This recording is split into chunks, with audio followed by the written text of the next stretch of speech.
Yes, sorry about the title. I think it might be the last time I use it. It's kind of overused now, but it's just perfect for what I wanted to talk about. Because as Robert was saying, in 2002, I had one of these senior moments, and I left academia to try to do popular science. I think I was going to write a book. I think that was in my original plan. I'm not sure television I expected to go straight into. And I guess I was getting a little bit bored of academia, and I was also getting a little bit confused as to why there wasn't much geology on television. I'd done a couple of horizons on some of the research that I'd been doing in Greece, and that had connected me in with people from BBC Science, and they were kind of saying, oh, you know, everyone's got all the production companies have got geology ideas in the top drawer, and they keep getting them out and playing around with them and putting them back in, and it doesn't seem to make it work. And I thought, well, that's really odd. Why are they not making it work? Because to me, geology was this exciting kind of panoply of different things that's going on. It's about a planet that's active, but it's got this huge history. And the scale of geology, both the enormous scale in terms of the planet, but also the tiny scale, what you zoom into, it was kind of peerless. So I, in the end, chucked the job in and decided the best way to kind of follow it was to make myself have no money. And that really focuses your mind, really, I find. And so that's what I did. And I went around lots of companies. And it was at that point that I realized my terrible mistake, because not one of them understood geology the way that I understood it. And so I would go into these places and I'd say, I want to do a teleprogram. And they'd say, okay, what do you want to do? And I'd say, geology. And there would be silence. And a little bit of tumbleweed would come past. And they'd say, that's stones. You want to do something on stones, do you? Or else they'd say archaeology, and they'd get all confused about that. And then I thought, oh my gosh, they don't realize what my subject is. And this was the first time. I'd been in it for 20 years at that point, thinking that everyone knew my subject. You know, the odd, slightly embarrassing thing at parties when you tell them you're a geologist and they don't know what to say. But outside of that, I just thought that was, you know, the minority. I found out that is the majority. That's the consensus view, is my subject, the way that I saw it, didn't exist. So really, this talk almost relates back to those first moments, because I now realize the problem that I had was rocks and stones, and because the way that I saw them was very different to the way other people saw them. And I think the way the other people saw them was this: they were just 50 shades of grey. I mean, you can see there, look at that rock section there. I don't know what I'm pointing at. Normally I jump, but I'm not really going to jump here. It's a little bit too much. But look at that set of strata. They're not all grey. Some of them are white, look. There's a white one, and there's a bit of red up there, you might see. But by and large, it's shades of grey, darkish grey, lightish grey, midish grey, greyish brown, greyish black, greyish white. And I think that what most people is that looks tediously dull. And actually, to be honest, if I could reach up and break off a little bit of that rock and take it to you, you would see it is completely dull. It's really, there's nothing in there. This is the technicalities of geology. That is a mud that's been turned into stone, and we call it a mudstone. It's very, very technical. And so if you look into that mudstone, there's nothing in it, literally nothing in it. So how on earth could that possibly be of any interest? And so that's what I'm getting at in how we do this. And I'll come back to this rock later on. So why do this? Why persevere with trying to get geology across? Because actually, that particular set of rocks, was it really important that anyone understood that set of rocks? Well, maybe not that set of rocks, but certainly I think geoscience is really important. Seems to me there's a tension in geoscience. Geoscience is that we're a little bit split brain. So one side of geoscience now, the top side there's me standing majestic on an ice floe, reminding us that the planet's changing, climate change, etc. And geologists very much feel that they're able to tell you about climate change. They've got the long story on this, rhythms of the planet over hundreds of thousands and millions of years. We understand its thresholds, its sensitivities. So in many respects, if you understand about the planet changing, trust a geologist. We are the stewards of the planet. Now, that idea of Earth stewardship contrasts very dramatically with the lower picture, which is equally valid, of Earth, the geologist, the exploiter of the Earth. We go out and we find stuff. We find oil, we find metals, minerals, etc. We find the stuff that the modern world kind of relies on and powers the modern world. But of course, that lower part, in terms of its environmental effects and if it's oil and gas in terms of fossil fuels, directly suddenly affects the other side. So it's difficult to know if geologists can both be the Earth steward and the Earth exploiter, if you like, at the same time. So some of what I'll take is the ideas that we've been playing around with, trying to look at what popular geoscience can do to try to think about this, to try to bridge some of these gaps and get people thinking about both sides of things, to be honest.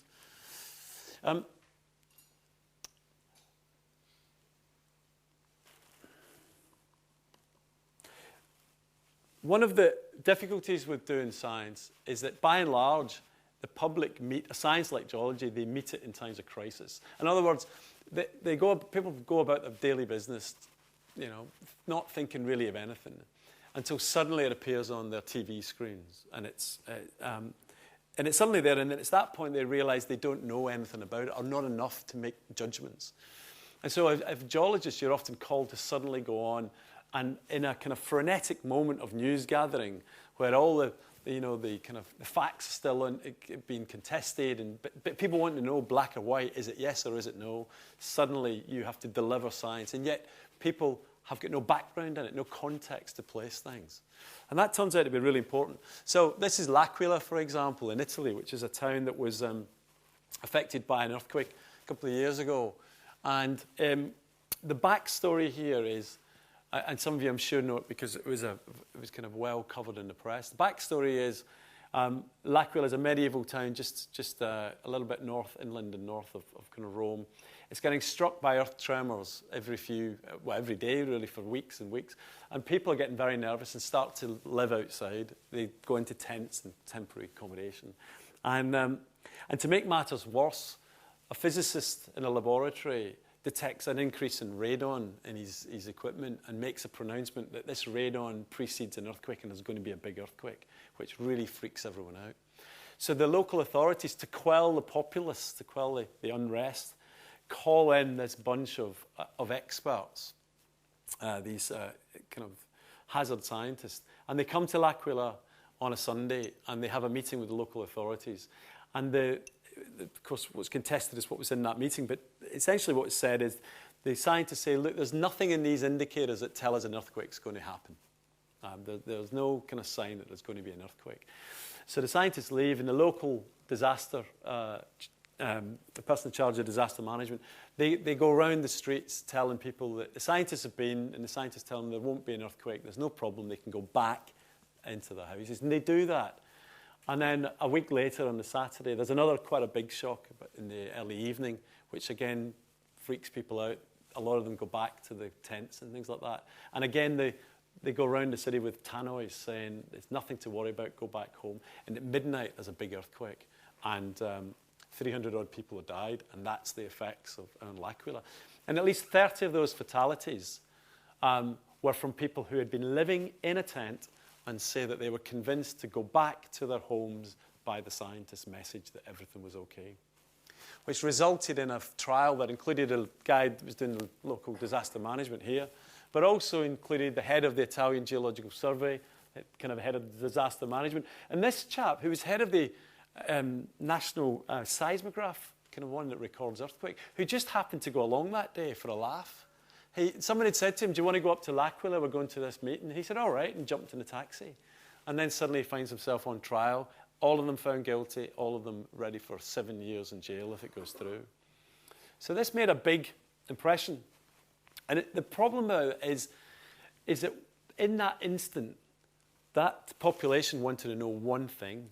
Should I stay here or should I go into my house? That's all it wanted to know, which in the face of it seems a very, very simple thing to know. And at that point, science, whatever the kind of murky business, science wasn't able to deliver a clear message. And that is the difficulty with sciences in times of crisis, is people want black and white, yes, no. Science is never good at doing that anyway. So the point when I'm kind of pushing this is because it seems to me that one of the issues is that people don't have an underlying underpinning in my case, geoscience, in order when these moments to come up to be able to put it in context. So one of the things I'm arguing for is that we need popular geoscience. The role of popular geoscience is just to put down these layers, embed these little layers of context in people, to allow them into our world, so that when the moments of when somebody jumps in the news, they know what geology is, or they know what a geologist is, or they even know what an earthquake is, and they know something about our world. Closer to home, fracking suddenly appeared. April the 1st, can you believe it? 2011, gets announced by a magnitude 2.2 earthquake in near Blackpool. If I asked you to all stand up and jump up and down, the vibrations I would feel here is equivalent to a magnitude 2.2 earthquake. Very small, 3 people reported it to the BGS. But actually, it really ended up being hugely significant. We have geologists that suddenly appear on television saying that this earthquake is directly related to drilling that's going on, something called hydraulic fracturing, first kind of a really public announcement in some respects, that had been going on at a site near Blackpool. In fact, this was the first day of it. It was the first 6 hours of hydraulic fracturing at this kind of site and it triggers a small earthquake.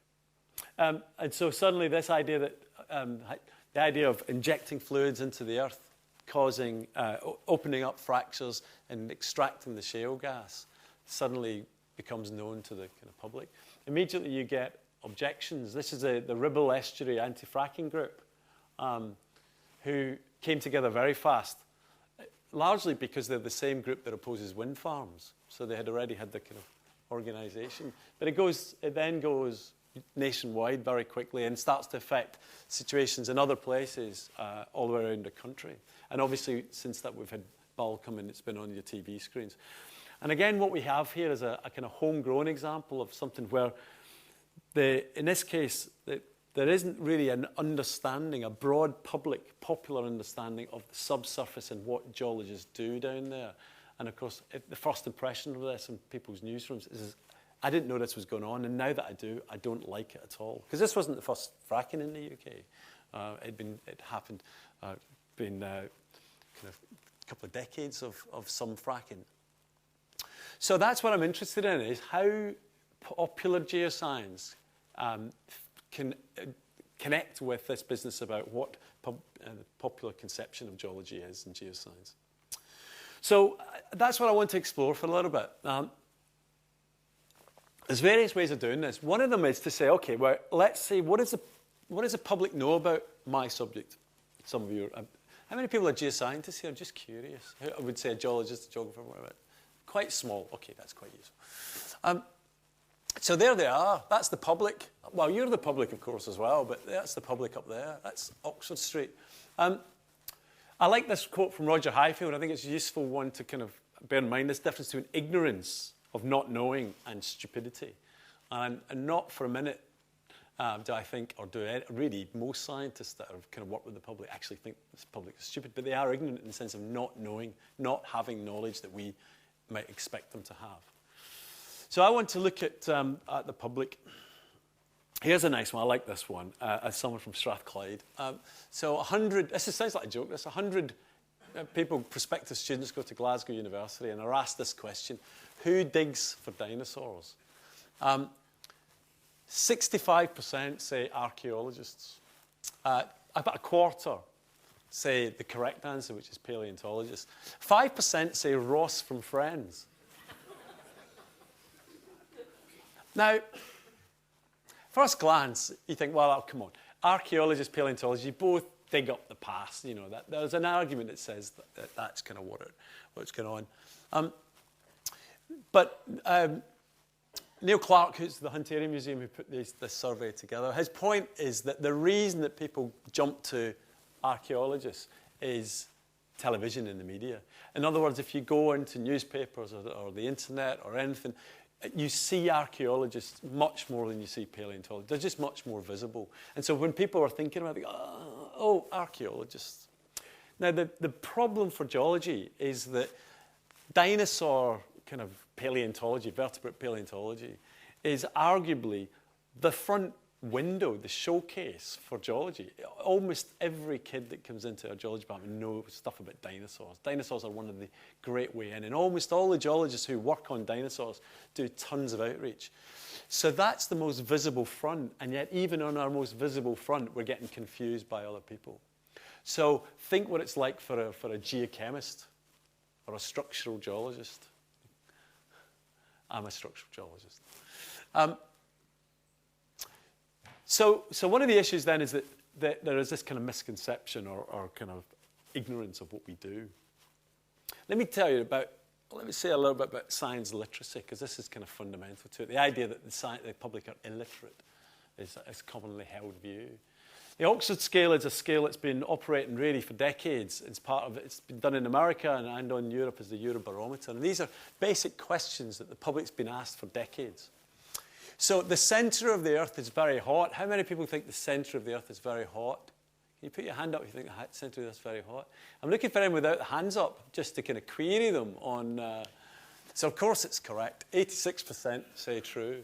But as you go down some of these questions, there are significant drops. For example, I've just finished a series called The Rise of the Continents. It's all about the movement of the continents, but only 3/4 of people would say that's true.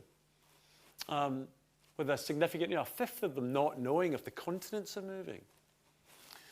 Drop a little bit more. Well, let's just go to the bottom one there. Earliest humans lived at the same time as dinosaurs. Now, that is false. But actually, there's a minority of people actually saying that that's false. In other words, majority either don't know or say it's not true. So one of the interesting things is that if you look at the statistics, it's not really changed in the time that they've been doing it. There's not really been any significant kind of ups or downs. Public understanding or misunderstanding of science has been pretty constant through the last 20, 30 years. In fact, there's an argument, very convincing argument, that if you look at the actual literacy data, even in the time of the space race with the Sagans of this world, there was the same misunderstanding of science. So even today, people are very positive about science, they're very pro-science, but actually they've often got very deep misconceptions about science in terms of the information that they get. Now, what's interesting here is part of the public, as indeed we've got here, are scientists. And what about the scientists? Well, scientists do better, but they don't do brilliantly. Oxygen we breathe comes from plants. Only 3/4 of scientists said that. 20% said false. Now, part of that might be scientists being too clever for their own good and start going, well, it depends what you mean. Oxygen comes from other things as well, which is probably where a lot of that comes from. But even earliest humans lived at the same time as dinosaurs. Now, it's hard to say that there's too many different ways of interpreting that. We've still got 5% of scientists saying that that is true. And so I think what we're getting here is it doesn't matter if it's a scientist or a non-scientist, there's a common misunderstanding of science. And I think that what that's really telling us is that we understand our science, but other people's sciences are a little bit more opaque to us. And as we move away from our centre into other kind of narrower parts of science, we start to get a little bit fuzzy about some of this stuff as well, even quite basic things, perhaps. This is a harder one. This is public perception of CCS as carbon capture and storage. And the reason I put this up is because this is one of the big questions facing us in terms of trying to bridge that gap I said at the start between climate change and between the Earth they exploit. In other words, the idea of reducing climate change is if we can capture some of the carbon come off at fossil fuel burning power stations and put it into the subsurface, store it there, then in some ways it buys us time, it lessens the amount of CO2 get into the atmosphere. And so trying to convince a public of this is going to be important about how well they understand some basic things. So let's deal with the top one. The deeper you drill into the subsurface, the higher the pressure you get. Now that turns out to be a fundamental concept in geology, a fundamental kind of knowledge in geology.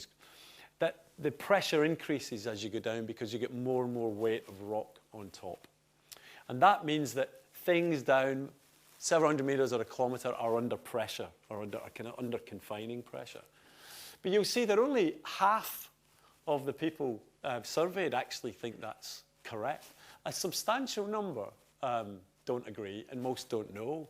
Now, if you don't know that the pressure increases as you go depth, when you start talking about pumping things down, for example, it's very easy to think, well, it's going to come straight back up again. Why would it stay down there?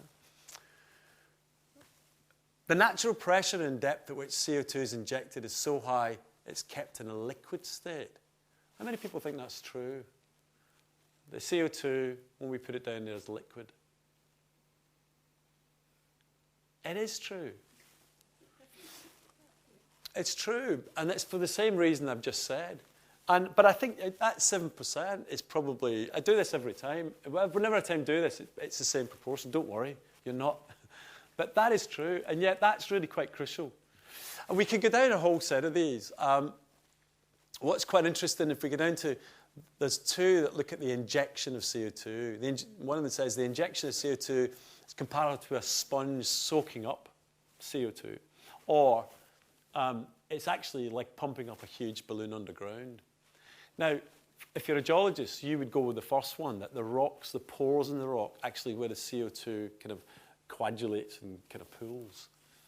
But you'll see that the surveyed people are much, double amount, think that it's much more like inflating a big balloon. And of course, if you start to say, well, you inject stuff and it's inflating a big balloon, that puts all sorts of things about pressure, pent-up pressure coming in. So my point is, this is quite technical, and I can understand why people are doing it. But the point is that, in contrast with the previous ones, there's some very, very basic misconceptions of science. And then we're going to ask this public quite sophisticated things, which actually are difficult, and we might not expect them to know. So just kind of moving on from that then, how do we get the public to be more literate? So one way is to say, look, there are some basic things about my science, geoscience, that we can teach them.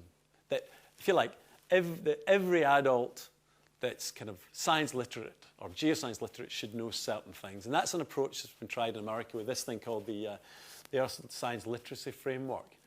And the idea is that there's these series of big ideas, and underneath each of these big ideas is a kind of a hierarchy of other things, of bits of information. And they're very simple. You know, Earth is 4.5 billion years old. It's a complex system. It's continuously changing.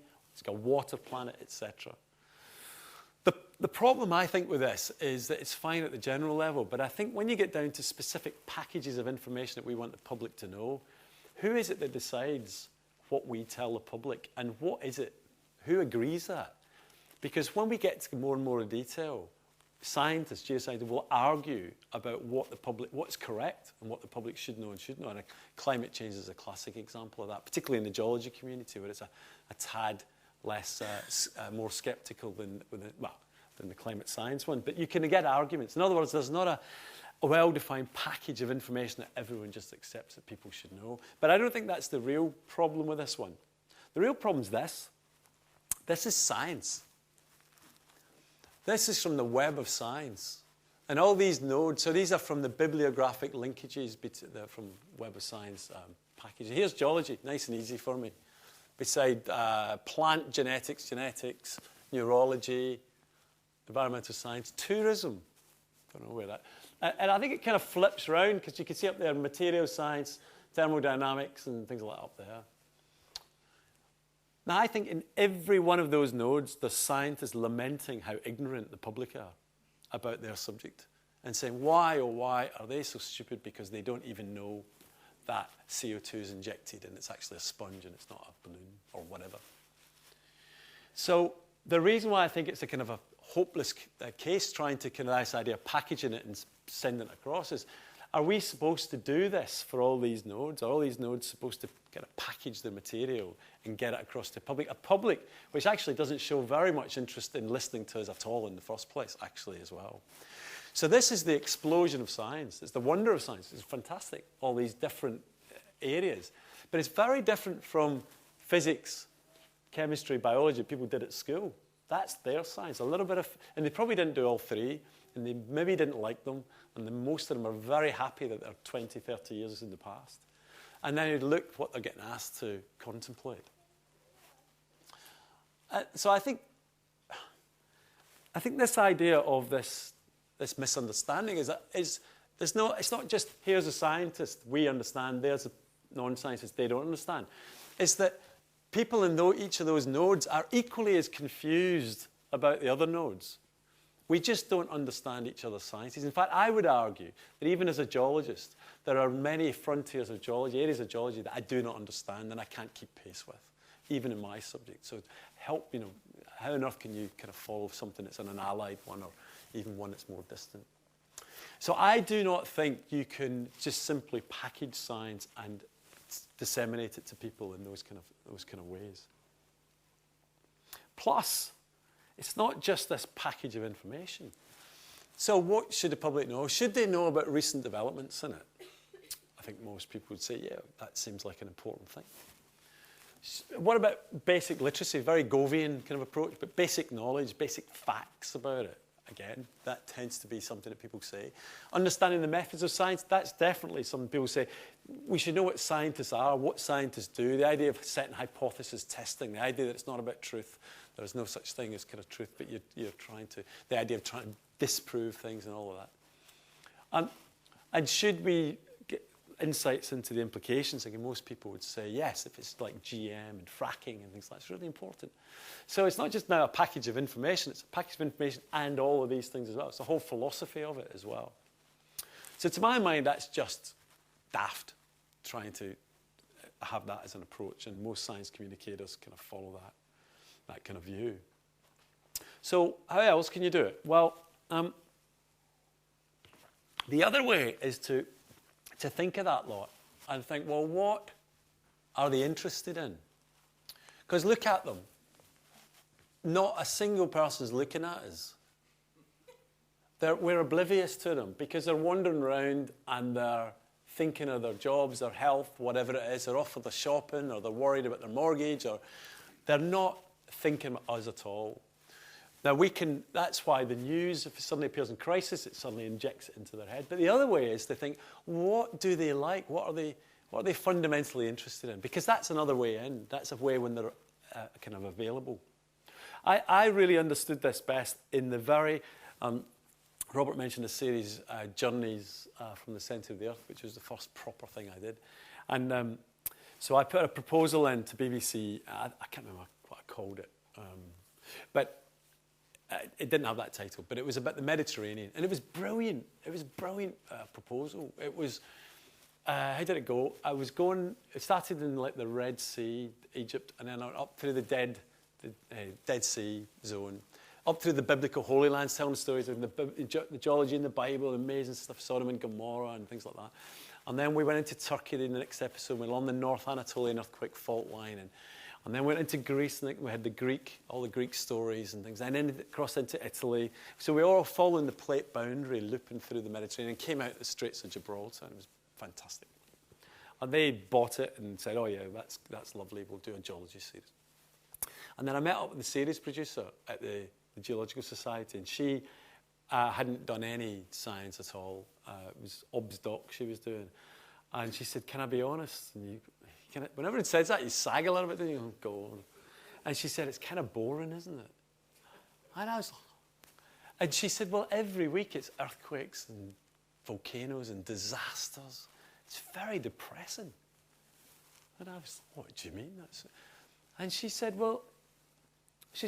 and this was what she said. She said, if you've got to connect with people, you have to connect with something they're already intrinsically interested in, fascinated by. She said, for example, I was coming in today thinking of this, and I was just reading an article about art, and it was talking about how the first artist basically scraped up the soil and, drew the paintings, and that's why the first ones were with browns and reds and blacks, the kind of oxidized kind of weathering products. And I said, yeah, that's true. She said, that's fascinating. I said, really? I thought that was really boring. No, she said, that's fascinating. She said, in fact, I also did something on architecture, and one of the things I'd learned but we never put in, she said apparently the Egyptians could only build their pyramids because they only had sedimentary rocks with layers, and so the only thing they could do is stack them on top of each other. And I said, well, that's probably true. They do only have kind of sedimentary rocks, and I never thought about it that way, but yeah. She said, that's fascinating. I'm going, really? So she recast that whole series. There was one on risk, which had all my bits. She cast it as art, as water, as architecture, as kind of food. And that was really fundamental about this business, about what are people interested in? Right, that's the thing. That's the way in to do this. So the other thing about the public is that they're not really a public. They're not a uniform set of people. There's a variety of publics in there. Now, you'll be pleased to know that you are, according to some science communicators, that lot. You're the science attentive. It's 20% of the population. That means that you feel really closely connected with science. By and large, it tends to be a slightly younger cohort that's had the science quite recently. They're comfortable with it. They continue reading about it. They'll maybe get the New Scientist and Scientific American pretty regularly. They'll watch science documentaries like myself and Alice and Brian and things like that. And they'll regularly read science articles in newspapers and feel very confident about that. There's a wider set of these people, 40%, science interested. Now those, again, are very pro-science. They like science. It's a little bit further, more distant, either in the past or from them. But they will, and they probably won't read the New Scientist or a Scientific American, but they will watch science documentaries mostly, and they will kind of read the odd science column in a newspaper. And then, of course, there's the great unwashed, the non-attentive public, the science illiterate, if we want to be kind of rude about them. And these are the ones that say, look, sorry, but science isn't for me. I didn't like it at school, and I still don't like it. I find it, maybe it's too hard for me. I just don't like it. And they won't watch the documentaries, and they won't read science articles unless it's front page in the Daily Mail telling them about a new healthcare. But they generally won't deal with that in science. Now, some of you may be saying, Iain may be literate, but he's not numerate here, because that doesn't add up to 100. And it turns out that if you do a basic science test on this lot, half of them fail. This shrinks to 20%. And actually that part, are really part of that 60% over there. Because they are well-meaning towards science, but actually are distant enough that they've got really severe misconceptions about it. In fact, they'll have but they seem so well-meaning, they'll talk to people lots about science, but actually keep on passing on these misconceptions that they've got because they vaguely remember things from the past, or they've slightly misunderstood it when it's been delivered to them. So here's a question for you. When I make one of my programs, who should I aim it at? It's kind of like Run Around, if you remember Run Around with Mike Reed. Who do we aim it at? What do you think? Middle one? Entirely, or just that's the kind of centre of the bullseye kind of thing? Broadly, yeah. Except that that's the biggest lot. And if I want to get my science to the widest possible lot, I'm saying this idea about trying to get into the public consciousness, that actually I really want to get that lot. Now, probably the easiest way to imagine this is BBC One, this is BBC Two, and this is BBC Four, just for interest. The role model, kind of the average, not the average viewer, but the kind of iconic viewer, if you're trying to make a program on BBC One and you've got a viewer in mind, do you know who it is? Colleen Rooney. So if I'm making my geology series, I have to make my geology series for Colleen Rooney here for it to work.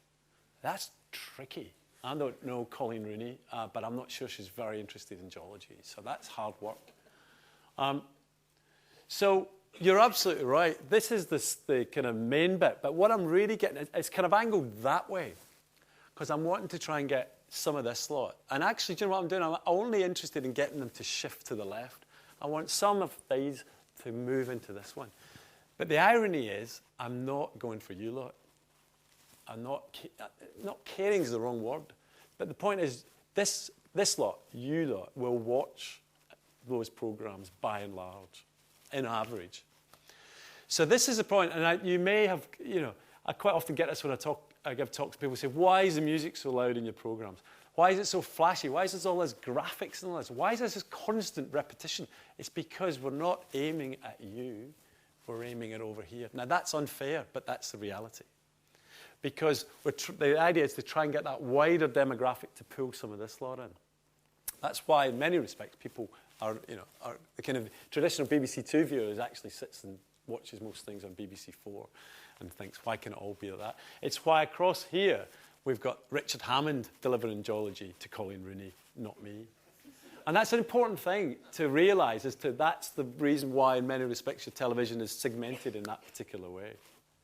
And the reason for that repetition, about, oh yes, Charlie's still trying to find a such and such thing. That's because this lot are sitting there with the remotes flicking across. And when they get to this bit, you want to catch them and quickly tell them, after a minute or so, what the heck's going on so they can decide whether to watch or not. Again, very frustrating for you guys over here who have sat down to watch an hour of television and have got no intention of moving off somewhere else.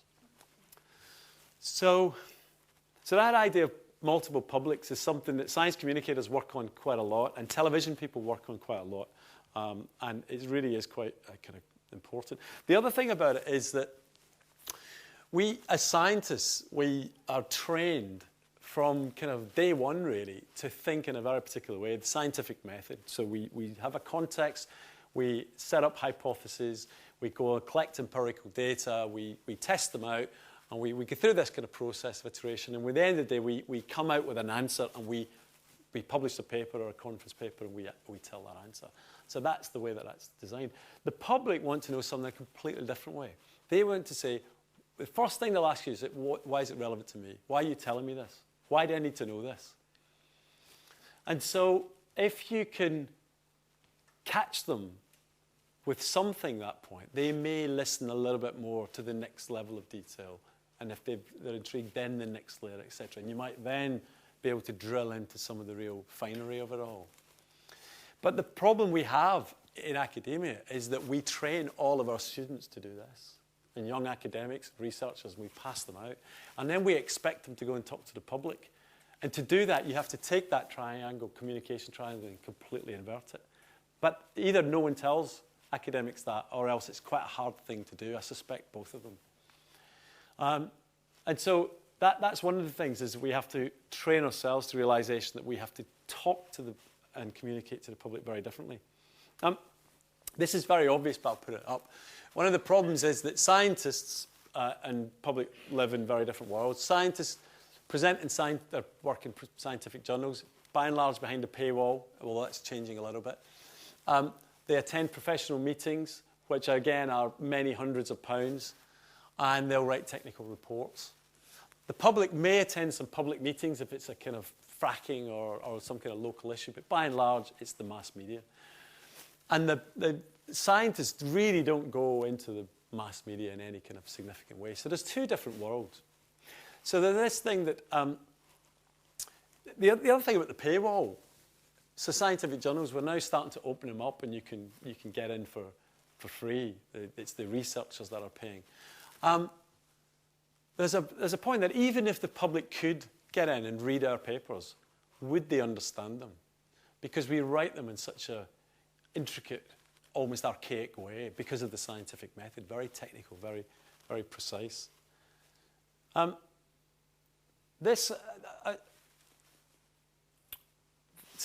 letter appeared in Nature a few years ago, lamenting the fact of how papers were written so poorly.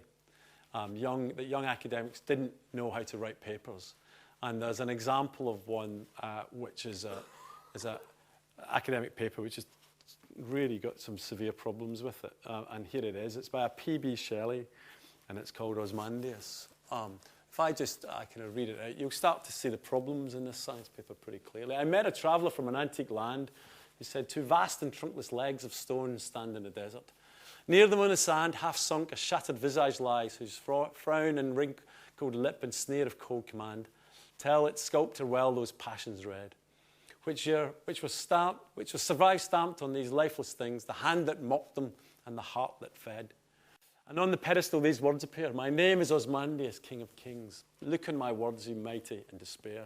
Nothing besides remain, boundless and bare. The lone and level sands stretch far away. Now that's clearly a shockingly bad research paper. But luckily, we can improve it because, well, what are the issues with this paper? I think that would be quite enlightening if we go through it. Well, number one, Ozymandias. This title's rubbish. It doesn't include any keywords, for example. I think we can have some keywords should come in here. Number two, a traveller. Well, this looks like the observations of another person, so there should be joint authorship on this paper. An antique land, well, where, please? Specify, where is it? Thank you. Who said two? That is the only quantitative statement in that whole piece. We should be doing a lot better than that. Vast, look, we've got SI units for all this stuff. Please specify the SI units. Legs, well, hold on a minute. That's an assumption, that's speculation. What about other alternative? We should have multiple working hypotheses here. Earth pillars, basalt columns, anthills, what are these things? Stone, oh, for goodness sake. What kind of stone? What are the lithologies that we've got here? What's the rock type? In the desert, come on, coordinates, we've all got GPS and stuff. Near them, well, how long? But actually, the other thing about it is that a photo would be quite useful. You can see it in relation to it. So where are we? Near them on the sand. Well, actually, sand. Now, here we go. We could have some granulometric measurements here. And what would be really nice is some SEM photographs of that, of surface textures. I love this bit. It says, these don't actually prove anything, but are decorative and keeps SEM operatives in employment. So, but we can continue. What else is there? Well, the hand that mocked them and the heart that fed. Oh, come on. It's just fanciful and very literary, and we could just chuck that out without really any harm to the detail. And then finally, the lone and level sands. Well, it says, unless this is a windless desert, surely a sandy desert should show dunes or some kind of form. If it's level, then maybe it's a stony desert. The point is, it's full of imprecision. And what we need to do is be much more precise. And so luckily, we can change this. It's not a kind of fatal. We can change it. And here is the modified version of this, which is, yeah, as you can see, is far more precise in terms of the detail and the knowledge that we've got. There is a really nice bit about 472 scanning electron photomicroscope to take the sand grains. The thing is, when you read this, what's quite scary is I've read abstracts like this. I absolutely know I have. I like the end bit. There's no particular reason to suppose that the columns do not mark the site of a former hotspot, mantle plume, triple junction, transform faults, abduction zone, or perhaps all of them, which is this idea of trying to make relevant. The point here is that in this example, the push for precision in language that science demands actually can get a way of clarity and just engaging, as something that's actually nice to read. So this is all technically very efficient, but it doesn't really draw people in. And so that's one of the problems with this. And I kind of like this quote, the top one, clarity is inversely proportional to preciseness. In other words, we keep on talking to our students about being precise, say exactly what you mean. Well, there's a danger as they do that, they lose the essence of what they're trying to say, and that's the clarity of the kind of point they're trying to do. I'll miss the other one out because I think this Larson cartoon says it better.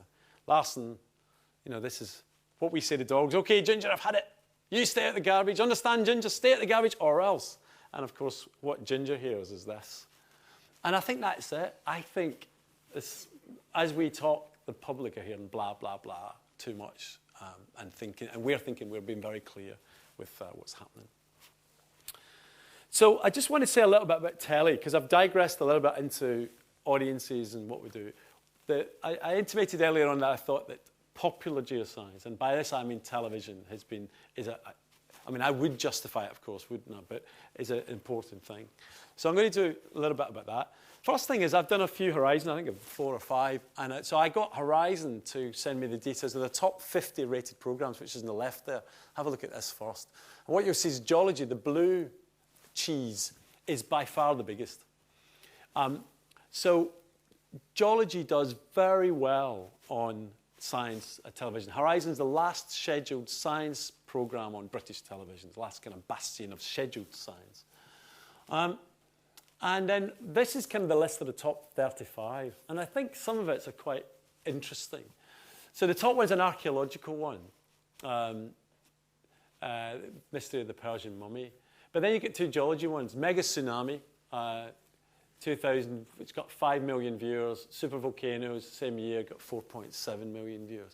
Just about every taxi driver I've ever gone with knows that the Canaries are falling into the Atlantic Ocean and going to cause a massive tidal wave, which is going to take over North America. Almost all the misconceptions thrown in together. Now, some of those are climate ones, which are separated out here, but a lot of them are actually Earth science. But then look down. Extreme dinosaurs. Hunt for Super Twister, dinosaur that filled the world, what really killed the dinosaurs, averting Armageddon, the next megaquake, earthquake storms. It's kind of dinosaurs and disasters. Now that might be quite depressing to think that all of geoscience is this long and varied and noble kind of science is reduced to the dinosaurs and disasters. But I think there's something we can take useful for. But before we do that, just one thing is, just a couple of things. Look at the year. Well, actually, before that, look at how few of the standard sciences get in there. Chemistry, physics, biology. Just looking down the way, there's a physics one on freak wave. Actually, that's as much an earth science one as physics, but let's give it to physics. Truth about vitamins, chemistry, what's health, but again, let's give it a... And I just added Dr. Money and the Boy with No Penis as biology. I've never seen it, but I'm kind of assuming it should be something vaguely biological. But the point is that earth science, geoscience, punches above its weight in terms of its importance as science. It's a minnow in the science world, but actually in television it does really well. The other thing is to notice the years, in the sense that this is the top 50, really, and there's only 35 shown. But there's not, if you look at the years, they're all from 2000, 2001, 2002. There's one 2010. And so what we're seeing really is a diminution, a reduction in the science audience, really over the last decade. Now, it's possible that you could argue, well, that's because of dumbing down. That's because that science has been trivialized. And if you bulked it up with some good, hard science, difficult science, then those numbers would go up. I'm very doubtful of that. For example, earlier this year, I did a program, Horizon, on fracking, and it got something like 1.8 million. It was the second program in the new series over the summer. The one that started the whole series was on cats and got 5.5 million. And if anyone saw that one on cats, there wasn't much science in it. It was one of the things they said. So the idea that the great British public out there wants their science to be harder and more challenging, and they'll watch it if that goes on, I don't think is true. What it is it's an audience that's getting less and less and less. And this is one of the realities. For program makers, science doesn't rate very well on television across the board. But geology does reasonably well in that. It kind of a little bit bucks the trend. Now, some of you will be saying, I know, I can hear it already, thinking, what about Brian Cox's programs? What about Alice Roberts? I'll come to that in just a second. So here's the telly, and then there's up there is the internet, and this is one of the big tensions that's coming up now. If I go to the next one, it shows you the reference for this. This is a data set from the National Science Board in the US, but the indicators suggest that Europe's just the exact same. If you look at current news events, we get our understanding of news from television. We turn on the television, local news, regional news, national news, whatever. Newspapers declining steadily, internet rising up to overtake them. This is an interesting one. This is where the public gets their generic science and technology information. So we'd get general physics, general chemistry, general geoscience, whatever it is. And what you see is that television's had the primacy. So I chucked my job in 2002. 2003, I started making telly.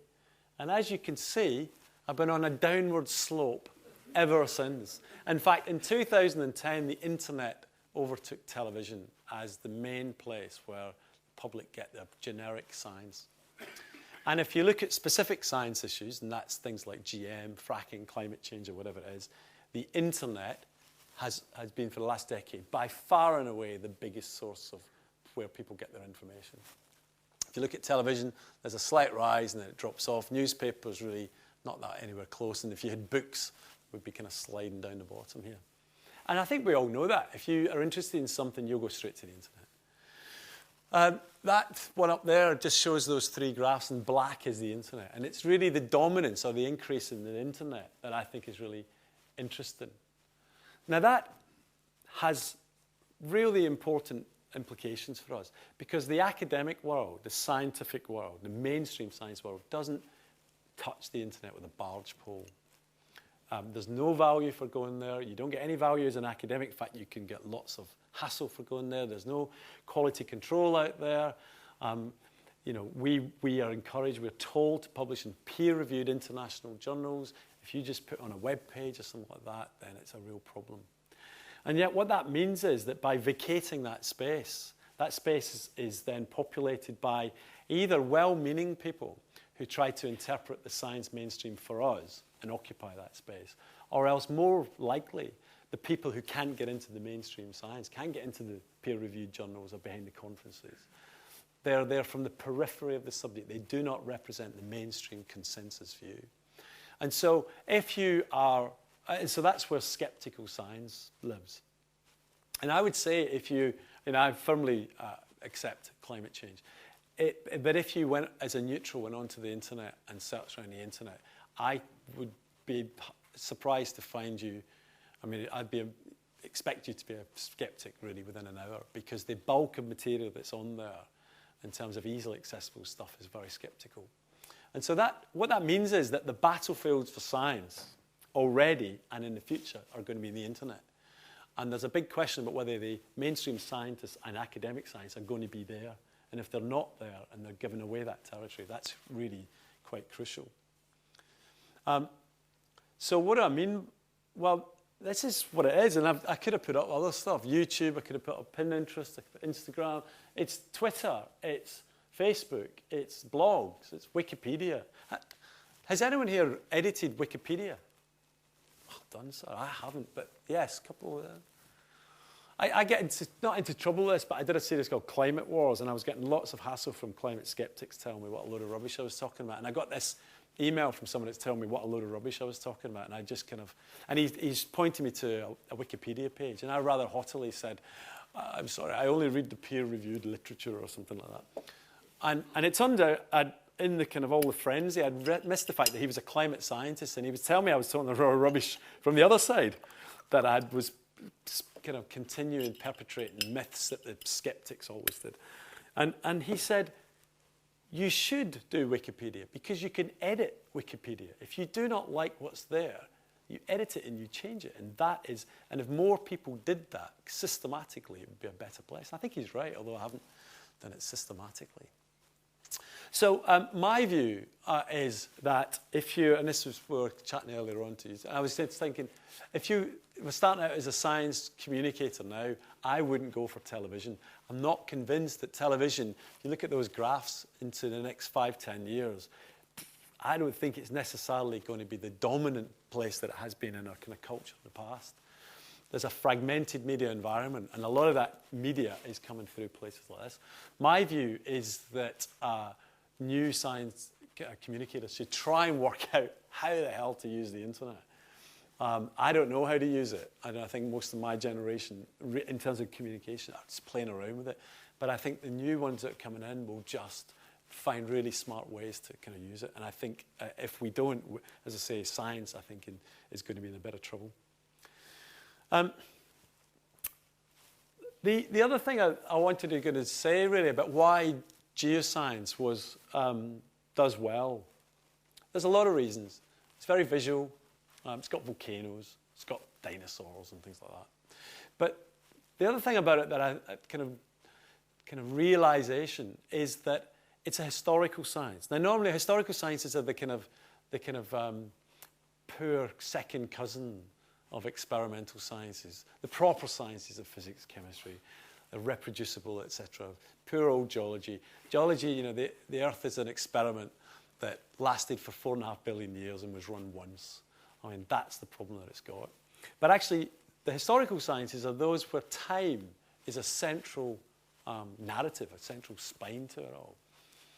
And here are the historical sciences: human history, archaeology, paleontology, geoscience, and cosmology. Now, human history, archaeology, huge diet on television. Masses of people watch that. Paleontology, dinosaurs, again, real kind of big draw. Leaving out geoscience for a minute, cosmology, most of the kind of key things within, say, Brian Cox's work is physics, but it's done in the context of cosmology, of understanding where we've come from, and using, ironically, in many cases, the story of the kind of solar system coupled with Earth and amazing kind of physical places to illustrate this. And so geoscience in this context sets that idea of it's just part of our cosmic past. Historians call this big history. In other words, history doesn't stop with the Egyptians or whatever it is. It continues all the way through to the Big Bang. And so what it means is that geology is part of us being interested in where we've come from and all the rest. But that's quite a deep kind of root in sense of something. So I think that one of the reasons why geology works is it's got the flashy stuff, earthquakes, it's got the disasters and dinosaurs. But actually it tells a story about our past. And I think just intuitively we're really interested in that. And so that's something to kind of bear in mind. Because what I want to do now, just for the last few slides, is, what I'm saying is I don't think television in the way that we see it now is going to be quite the same way in say, 10 years. So for people trying to train themselves to do science communication, it's a very different world, and I don't know what that world would be. So the only advice I can give are things that seem to me to be integral to the communication course in terms of popular geoscience that I've been doing. So let me just go through some of these things that I think are important. Learn the system. Learn the system that's out there. This is a quote from, it's a geographer that did the BA Media Fellowship Award, which is a fantastic way where scientists can learn. And she says, well, you know, lots of academics would like their work to be brought to the attention of the media, but few actually understand how to go about it. You know, what will make it attractive to media companies? And how, when they actually get to the position of Brian Fisher here from the California Institute of Technology, how to actually make that work be live for the camera. So my point here is that the media and the television or radio, it's a system to understand. And that it's not simply the case of walking out of the academic environment and into that and using the same way that we do there. We need to understand what that system is, what that director there is interested in, what works in terms of sound, what works in terms of visual, not being, you know, do mannerisms work? I was always kind of starting to reduce my manner. People said, no, we love mannerisms. We like it. It's all, really? But you need to learn what works. And you'll see Brian here. Look at him using his hands already. Simplified. Perhaps the biggest bugbear of people worried about going into science communication, the dumbing down effect. You know, we've trained people to be really precise and to be very detailed and to be caring about the detail, and then to walk into a situation where we throw all that away and just say something kind of really inane. But Stephen Schneider, as a climate scientist, says, you know, without resorting to simplification, it's nearly impossible to communicate the implications of the scientific results to a broad audience. It seems to me that simplification is one of the generic skills of science that we actually don't teach our students about. The ability to break our thing down to the very basic building blocks and then allow them to build it up in various ways just to play around with that. And yet, if we can't do that, we're never going to be able to get our message across to other people. And then yet, the other thing I find frustrating is we do it all the time. You know, I've yet to find an academic that's walked out of a master's class and said, oh, I'm off to dumb down with the first years. It doesn't happen. They just know the first years are going to expect a different level of language and different expectations from them. They just tweak it. And the idea then of going down another level into kind of what the public or the schools is just that, is exactly that. It's going down to another level. So I think we need to simplify. Context. It's quite a long quote here. Essentially what that quote says is that forget the facts. You can hear Michael Gove explode as I say that. Forget the facts. The facts are pieces of information that are correct as we see them now and could change at any time. I mean, I tell my students that 20% of the stuff we teach them will be wrong, and we don't know which 20% is, and that's probably an underestimate. In 5 years' time, most of that will be wrong. The facts will be wrong. Facts are stuff that people pick up, play around with, chuck away and forget. So they'll vaguely remember something, but they don't really get the detail. What we should be talking about is context. Basic mental frameworks that we can reinforce again and again and again. Simple things that we just get our message across about. And some of that's just about being what I'd say, in my case, a geologist is and what geologists do and all the rest of it. So I think we should be much less bothered about the facts and much more about the essence about how we kind of present ourselves. It's called framing this for the psychologists, but it's something that not all scientists very agree about. Narrative, I think possibly one of the most important things. This is a quote from a paleontologist at Kansas Geological Survey. He says, we do a very mediocre one.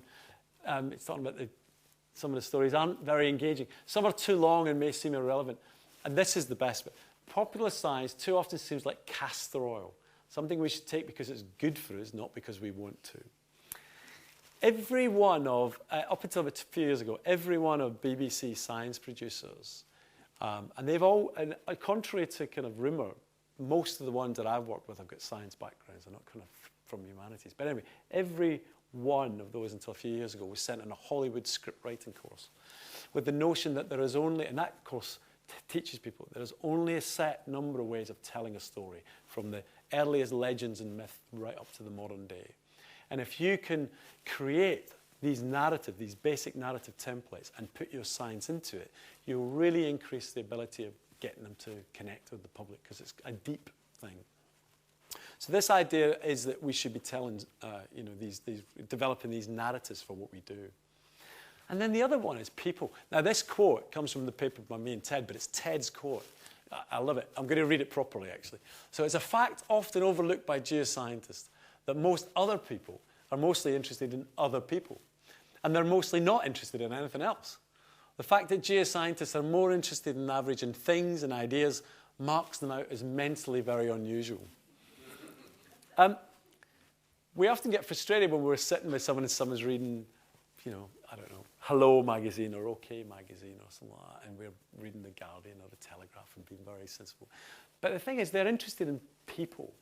Now, we should take that as that's a really good hint.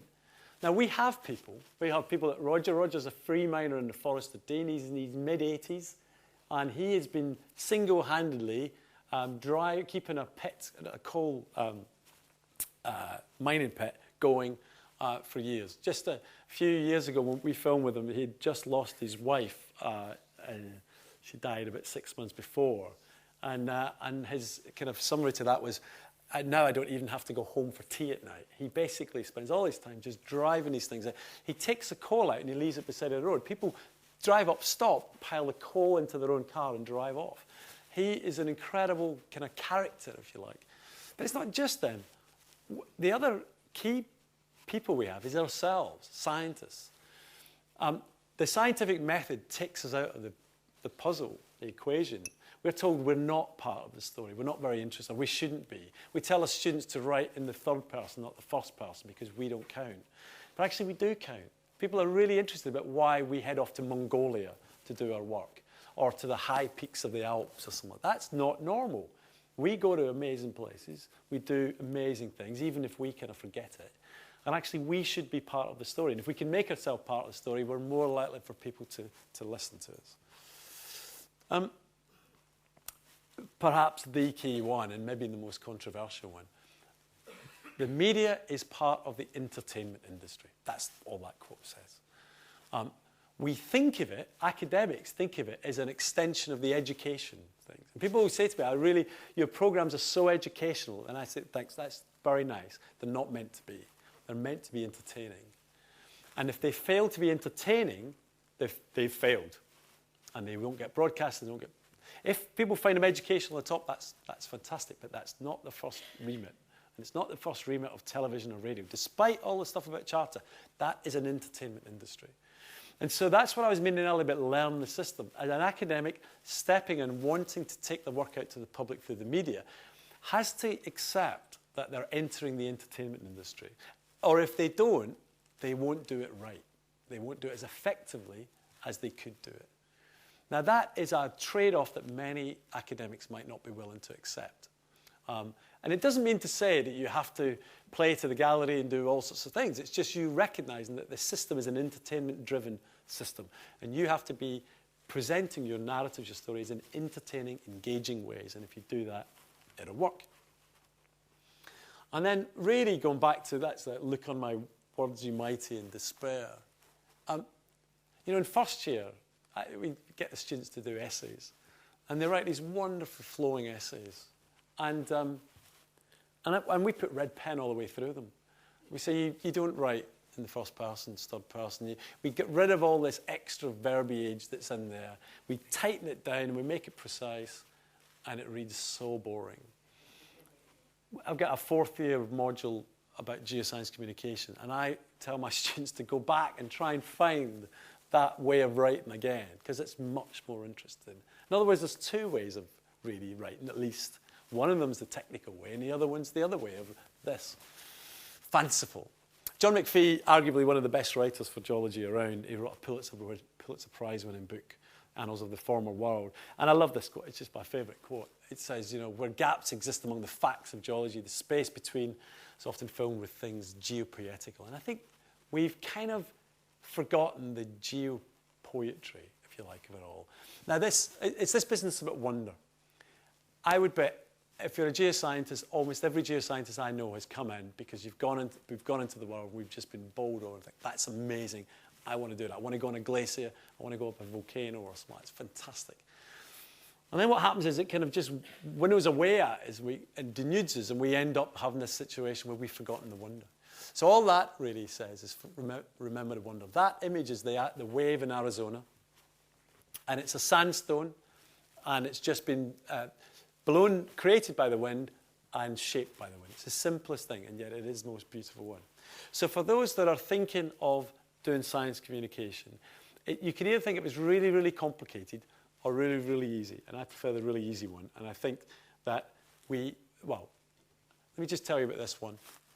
That was that set of strata there, that very boring set of strata. Well, just about a third of the way up, there's a very obvious line.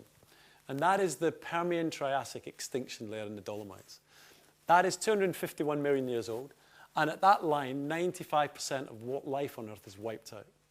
Nothing bigger than a rodent, in evolutionary terms, makes it through that line.